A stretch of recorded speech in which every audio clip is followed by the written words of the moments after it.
Sinigang na liempo naman tayo mga lods, tapos bawiin na lang natin sa gulay. Namiss ko lang magluto ng sinigang na baboy kaya nagluto ako ngayon.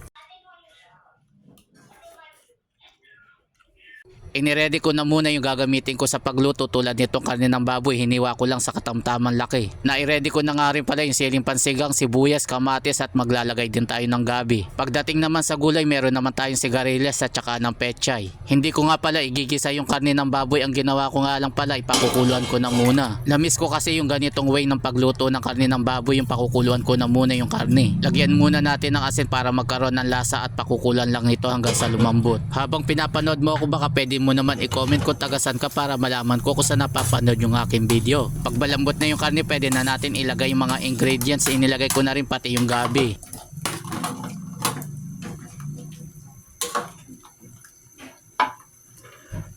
Lagyan na rin natin ng powder na paminta para lalong malasa.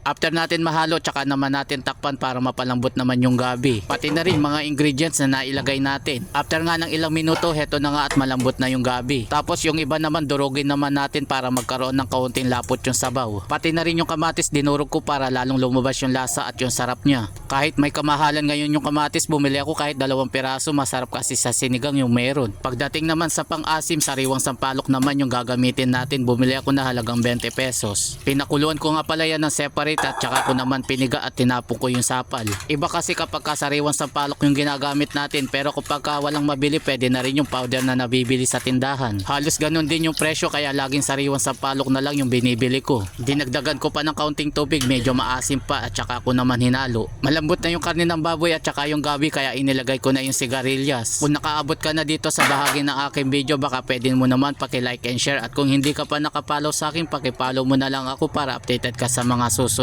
Kung di kayo mahilig sa sigarilyas, pwede rin naman kayong gumamit ng ibang gulay tulad ng sitaw, or pwede rin kayong maglagay ng labanos. Shoutout nga pala sa mga nakapollow sa akin at sa mga bago, welcome nga po pala sa aking page. Half cook na yung sigarilyas kaya ilagay na natin yung pechay. Ilubog-lubog lang natin para madaling maluto. Pwede rin pala kayong gumamit dito ng mustasa, masarap din yun sa sinigang. Naku mga lods, kung naamoy nyo lang yung niluluto ko, gugutumin kayo sa amoy. Lalo na at sariwang sampalok yung ginamit natin pang asim. Siguradong simot na naman ang laman ng kaldero ninyo. Bukod nga pala sa inailagay nating asin, gagamit din tayo ng patis na pampalasa. Tinansya ko na lang yung nilagay ko, pagtikim ko sakto na yung alat.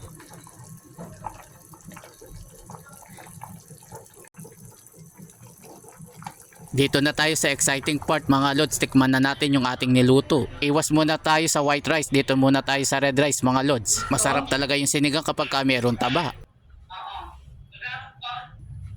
Ayun o, kanyama na talaga, baka na mga lods, mga tamo pa.